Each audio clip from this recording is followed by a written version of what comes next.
So 20,000 രൂപ റേഞ്ചിൽ നിങ്ങളൊരു ബെസ്റ്റ് ക്യാമറ ഫോൺ നോക്കുന്നുണ്ടോ? എന്നാൽ റിയൽമിയുടെ ലേറ്റസ്റ്റ് ഫോണുള്ള റിയൽമി നാസോ 70 പ്രോ എന്നത് 20,000 രൂപ റേഞ്ചിൽ ഇപ്പോൾ കിട്ടാവുന്നതിൽ ബെസ്റ്റ് ക്യാമറ ഫോണാണ് അണ്ടർ 20K. അപ്പം എന്തൊക്കെയാണ് ഈ ഒരു ഫോണിൻ്റെ ഓവറോൾ ആയിട്ട് ഡീറ്റെയിൽസ് ഒക്കെ തന്നെ നമുക്ക് ഈ ഒരു വീഡിയോ നോക്കാം. അപ്പോൾ വീഡിയോ ഇഷ്ടപ്പെടുക ലൈക്ക് ചെയ്യുക, ചാനൽ ഇഷ്ടപ്പെടുക ചാനൽ സബ്സ്ക്രൈബ് കൂടി ചെയ്യുക. അപ്പോൾ നേരെ വീഡിയോയിലോട്ട്.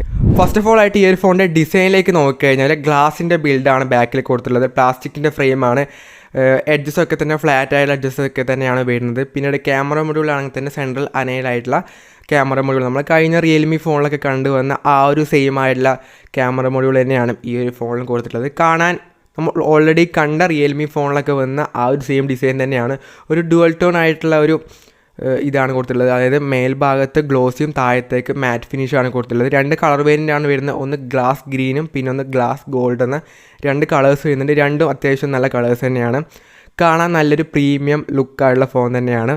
സെൻട്രൽ അലൈൻ ആയിട്ടുള്ള പഞ്ച് ഹോളായിട്ടാണ് സെൽഫി ക്യാമറ കൊടുത്തിട്ടുള്ളത്. 3.5mm ഓഡിയോ ജാക്ക് വരുന്നുണ്ട്. പിന്നെ ഹൈബ്രിഡ് ആയിട്ടുള്ള സിം കാർഡ് സ്ലോട്ടാണ് കൊടുത്തിട്ടുള്ളത്. സോ ഡിസൈൻ വൈസ് പറയുകയാണെങ്കിൽ അത്യാവശ്യം നല്ല ഡിസൈനാണ്. കാണാൻ നല്ലൊരു പ്രീമിയം ആയിട്ടുള്ള ലുക്ക് തരുന്നുണ്ട്. ബിൽഡ് ക്വാളിറ്റിയും ഗ്ലാസ് ബാക്ക് ആയതുകൊണ്ട് തന്നെ നല്ല ബിൽഡ് ക്വാളിറ്റിയും ഫോണിന് വരുന്നുണ്ട്. ഏത് കോർണിംഗ് കുറിയുള്ള ഗ്ലാസ് ഏത് പ്രൊട്ടക്ഷൻ ആണെന്ന് പറഞ്ഞില്ല. അതിന് പ്രൊട്ടക്ഷൻ ഉണ്ടോ എന്ന് അറിയില്ല, എടുത്ത് പറയുന്നില്ല. എന്തായാലും ഏതെങ്കിലുമൊക്കെ തന്നെ ഉണ്ടാവും. സോ ബിൽഡ് ആൻഡ് ഡിസൈൻ ഉഗ്രം തന്നെയാണ്. യാതൊരു തരത്തിലുള്ള ഇഷ്യൂസും ഈ ഒരു പ്രൈസ് റേഞ്ച് നമുക്ക് പറയാനില്ല. ദെൻ ഡിസ്പ്ലേ 6.67 ഇഞ്ചിൻ്റെ full HD super AMOLED display ആണ് കൊടുത്തിട്ടുള്ളത്. 120 Hz റിഫ്രഷ് റേറ്റ് വരുന്നുണ്ട്. 2000 nits ആണ് പീക്ക് ബ്രൈറ്റ്നസ് ആയിട്ട് വരുന്നത്. ഇൻ ഡിസ്പ്ലേ ആയിട്ടുള്ള ഫിംഗർ പ്രിൻറ്റ് സ്കാനറാണ് കൊടുത്തിട്ടുള്ളത്. സോ റിയൽമിയുടെ 12+ 5Gയിലൊക്കെ കണ്ട ആ ഒരു സെയിം ഡിസ്പ്ലേ സെറ്റപ്പ് തന്നെയാണ് ഇതിലും വരുന്നത്. ആ ഒരു ഫോണും ഈ ഒരു സെയിം പ്രൈസ് റേഞ്ച് തന്നെയാണ്. അപ്പം ഡിസ്പ്ലേയിലും യാതൊരു തരത്തിലുള്ള ഇഷ്യൂസ് നമുക്ക് പറയാനില്ല. കാരണം 20,000 രൂപ റേഞ്ചിൽ നമ്മൾ ഒട്ടുമിക്ക ഫോണിലും കണ്ടുവന്ന IQ C9 പോലുള്ള ഫോണിലൊക്കെ കണ്ടുവന്ന സെയിം ഡിസ്പ്ലേ സെറ്റപ്പ് തന്നെയാണ് ഇതിലും കൊടുത്തിട്ടുള്ളത്. സോ ഡിസ്പ്ലേ ഈ ഒരു പ്രൈസ് റേഞ്ചിൽ വൺ ഓഫ് ദി ബെസ്റ്റ് ആയിട്ട് ഡിസ്പ്ലേ സെറ്റപ്പ് തന്നെ ഈ ഒരു ഫോണും പ്രൊവൈഡ് ചെയ്യുന്നുണ്ട്. സോ ഡിസ്പ്ലേയുടെ കാര്യത്തിൽ നമുക്ക് യാതൊരു തരത്തിലുള്ള ഇഷ്യൂസ് ഒന്നും അങ്ങനെ പറയാനില്ല. ഡിസ്പ്ലേ പ്രൊട്ടക്ഷൻ ഏതാണെന്നും അങ്ങനെ എടുത്ത് പറയുന്നില്ല. പ്രൊട്ടക്ഷൻ ഉണ്ടോ എന്നുള്ളതിലും സംശയമുണ്ട്. സോ ഡിസ്പ്ലേ ഉഗ്രം തന്നെയാണ്. യാതൊരു തരത്തിലുള്ള ഇഷ്യൂസും ഡിസ്പ്ലേനും പറയാനില്ല. ദെൻ ക്യാമറ 15 MB ആണ് പ്രൈമറി ക്യാമറ. അതും സോണിയുടെ IMX890 എന്ന സെൻസറാണ് യൂസ് ചെയ്തിട്ടുള്ളത്. അത്യാവശ്യം പ്രീമിയം റേഞ്ചിലൊക്കെ തന്നെ യൂസ് ചെയ്ത് വരുന്നൊരു സെൻസറാണ്. OIS സപ്പോർട്ട് ചെയ്യുന്നുണ്ട്. സോ ഉഗ്രനായിട്ടുള്ള പ്രൈമറി ക്യാമറ കൊടുത്തിട്ടുണ്ട്. പിന്നീട് 8 MB അൾട്രാ വൈഡ് ക്യാമറയും 2 MB മാക്രോ ക്യാമറയും റിയറിലോ വരുന്നുണ്ട്. 16 MP സെൽഫി ക്യാമറയാണ് സെൽഫിക്കായിട്ട് കൊടുത്തിട്ടുള്ളത്. പിന്നീട് റിയർ ക്യാമറ നമുക്ക് 4K 13 FPS വീഡിയോസും ഷൂട്ട് ചെയ്യാൻ വേണ്ടി വരുന്നതായിരിക്കും. ക്യാമറ ബേസ് പറയുകയാണെങ്കിൽ അത്യാവശ്യം നല്ല സെൻസർ വരുന്നതുകൊണ്ട് തന്നെ നല്ലൊരു ക്യാമറ ഔട്ട്പുട്ട് നമുക്ക് ഈ ഒരു ഫോണിൽ കിട്ടുന്നുണ്ട്. വിത്ത് OIS സപ്പോർട്ട് ചെയ്യുന്നുണ്ട്. സോ സ്റ്റേബിൾ ആയിട്ടുള്ള വീഡിയോസൊക്കെ ഷൂട്ട് ചെയ്യാൻ വേണ്ടി പറ്റുന്നതായിരിക്കും. നല്ല ക്വാളിറ്റിയുള്ള വീഡിയോസ് നമുക്ക് 4Kയിലും ഷൂട്ട് ചെയ്യാൻ പറ്റുന്നതായിരിക്കും. ഫോട്ടോ ആണെങ്കിൽ തന്നെ അത്യാവശ്യം റിവ്യൂസൊക്കെ കണ്ട സമയത്ത് നല്ല ക്വാളിറ്റിയുള്ള ഫോട്ടോസ് തന്നെയാണ് ഔട്ട്പുട്ട് വരുന്നത്. സോ ഈ ഒരു 20,000 രൂപ റേഞ്ചിൽ നമുക്ക് ഇപ്പോൾ വാങ്ങാൻ പറ്റിയ ഏറ്റവും ബെസ്റ്റ് ക്യാമറ ഫോൺ തന്നെ നമുക്ക് ഈ ഒരു റിയൽമി നാസോ 70 പ്രോയിന് പറയാൻ പറ്റിയ ഒരു ബെസ്റ്റ് ആയിട്ടുള്ളൊരു ഓപ്ഷൻ തന്നെയാണ്. സോ ക്യാമറയൊക്കെ നോക്കിയിട്ട് നിങ്ങൾ ഫോൺ നോക്കുന്നുണ്ടെങ്കിൽ നിങ്ങൾക്ക് ഇത് കൺസിഡർ ചെയ്യാൻ പറ്റിയ ബെസ്റ്റ് ആയിട്ടുള്ള ഓപ്ഷൻ തന്നെയാണ്. പിന്നീട് ക്യാമറ ഫീച്ചേഴ്സും ഒരുപാട് ഫീച്ചേഴ്സും ഈ ഒരു ഫോണിൽ ഇൻക്ലൂഡ് ചെയ്തിട്ടുണ്ട്. സോ ക്യാമറ സെൻട്രിക് ആയിട്ടുള്ള ഫോൺ തന്നെയാണ്, അതിലൊന്നും ഇഷ്യൂസ് ഇല്ല. ദെൻ പെർഫോമൻസ് മിയറുടെയൊക്കെയാണ് Dimensity 7050 എന്ന പ്രോസസ്സറാണ് കൊടുത്തുള്ളത്. ഈ ഒരു റേഞ്ചിൽ അങ്ങനെ ബെസ്റ്റ് ആയിട്ടുള്ള പെർഫോമൻസ് തരുന്ന ഫോണാണെന്ന് പറയാൻ പറ്റില്ല. പക്ഷേ ഡീസൻ്റ് ആയിട്ടുള്ള പെർഫോമൻസ് തരുന്നുണ്ട്. ഓൾമോസ്റ്റ് 6 lakhിൻ്റെ എബോവ് ആണ് ANTU സ്കോർ വരുന്നത്.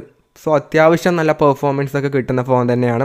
അത്യാവശ്യം നല്ല പെർഫോമൻസ് കിട്ടുന്നുണ്ട് എന്ന് വെച്ച് കഴിഞ്ഞാൽ ബെസ്റ്റ് ഗെയിമിംഗ് ഒന്നല്ല, ഇതിനും കാട്ടി നല്ല വലിയ പ്രോസസ്സർ വെച്ചിട്ടുള്ള ഫോൺ വേറെയും ഈ റേഞ്ചിൽ വരുന്നുണ്ട്. അപ്പോൾ അതുകൊണ്ട് തന്നെ ഒരു നോർമൽ പെർഫോമൻസും ഈ ഒരു ഫോണിൽ കിട്ടുന്നതായിരിക്കും. സോ പെർഫോമൻസിൻ്റെ കാര്യത്തിൽ അങ്ങനെ പറയാനൊന്നും തന്നെ ഇല്ല. Then out of the box ആയിട്ട് വരുന്ന Android 14 റിയൽമി UI 5 ആണ് യൂസർ ഇൻ്റർഫേസ് ആയിട്ട് വരുന്നത്. 2 വർഷത്തെ ആൻഡ്രോയിഡ് അപ്ഡേറ്റും 3 വർഷം സെക്യൂരിറ്റി അപ്ഡേറ്റും റിയൽമി പ്രൊവൈഡ് ചെയ്യുന്നുണ്ട്. പിന്നീട് ബാറ്ററിയിലേക്ക് വന്നെങ്കിൽ 5000 mAh ബാറ്ററിയും 67 വാട്ട് ഫാസ്റ്റ് ചാർജിങ് ഒക്കെ തന്നെ വരുന്നുണ്ട്. 1 to 15 ആവാൻ വേണ്ടി ഓൾമോസ്റ്റ് 90 minutes മാത്രമേ എടുക്കുന്നുള്ളൂ. സോ അത്യാവശ്യം നല്ല ഫാസ്റ്റ് ചാർജിങ് സെറ്റപ്പും കൊടുത്തിട്ടുണ്ട്. ഇനി പ്രൈസും വേരിയൻറ്റും പറയുകയാണെങ്കിൽ നമുക്ക് ബേസ് മോഡലായിട്ട് വരുന്ന 8GB 128GB വേരിയൻ്റാണ്. ഈ ഒരു വേരിയൻ്റെ പ്രൈസ് 19,999 ആണ്. പിന്നീട് ഇതിന് നമുക്ക് 1000 രൂപയുടെ ബാങ്ക് ഓഫർ വരുന്നുണ്ട്. ആ ഒരു ഓഫർ കൂടി ഇൻക്ലൂഡ് ചെയ്താൽ നമുക്ക് ബേസ് മോഡൽ 18,999 കിട്ടുന്നതായിരിക്കും. പിന്നീട് ഹയർ വേരിയൻ്റ് എന്ന് പറയുന്നത് 8GB 256GB വേരിയൻ്റാണ്. ഇതിൻ്റെ പ്രൈസ് 21,999 ആണ്. ഈ ഒരു വേരിയൻറ്റിന് നമുക്ക് 2000 രൂപയുടെ ബാങ്ക് ഓഫർ വരുന്നുണ്ട്. അതും കൂടെ കഴിച്ച് കഴിഞ്ഞാൽ നമുക്ക് 19,999 രൂപക്കും ഈ ഒരു ഫോൺ കിട്ടുന്നതായിരിക്കും. സോ ആദ്യത്തെ വേരിയൻറ്റിന് നമുക്ക് 1000 രൂപ ഡിസ്കൗണ്ട്, രണ്ടാമത്തെ വേരിയൻറ്റ് നമുക്ക് 2000 രൂപ ഡിസ്കൗണ്ട് വരുന്നുണ്ട്. ICICIയും അതുപോലെ തന്നെ HDFCയുടെ കാർഡ്സിലാണ് ഓഫർ വരുന്നത്. സോ വാങ്ങുന്നുണ്ടെങ്കിൽ അത് ഇൻക്ലൂഡ് ചെയ്ത് തന്നെ വാങ്ങാം. അത്യാവശ്യം നല്ല പ്രൈസ് റേഞ്ച് തന്നെ കിട്ടുന്നുണ്ട് ഫോൺ. അപ്പോൾ ഓവറോളായിട്ട് ഈ ഒരു ഫോണിനെ പറ്റി പറയുകയാണെങ്കിൽ ബിൽഡ് ആൻഡ് ഡിസൈൻ ഉഗ്രനാണ്. ഗ്ലാസ് ബിൽഡ് വരുന്നുണ്ട്, കാണാൻ നല്ല പ്രീമിയം ആയിട്ടുള്ള ലുക്ക് ഫോണിന് കിട്ടുന്നുണ്ട്. സോ ബിൽഡും ഡിസൈനിലും അങ്ങനെ വലിയ ഇഷ്യൂസ് പറയാനില്ല. വലിയ ഇഷ്യൂസ് നല്ല ഉഗ്രം തന്നെയാണ്, യാതൊരു വിധത്തിലുള്ള ഇഷ്യൂസും പറയാനൊന്നുമില്ല. ഡിസ്പ്ലേ ഈ ഒരു പ്രൈസ് റേഞ്ചിൽ one of the best display സെറ്റപ്പും പ്രൊവൈഡ് ചെയ്യുന്നുണ്ട്.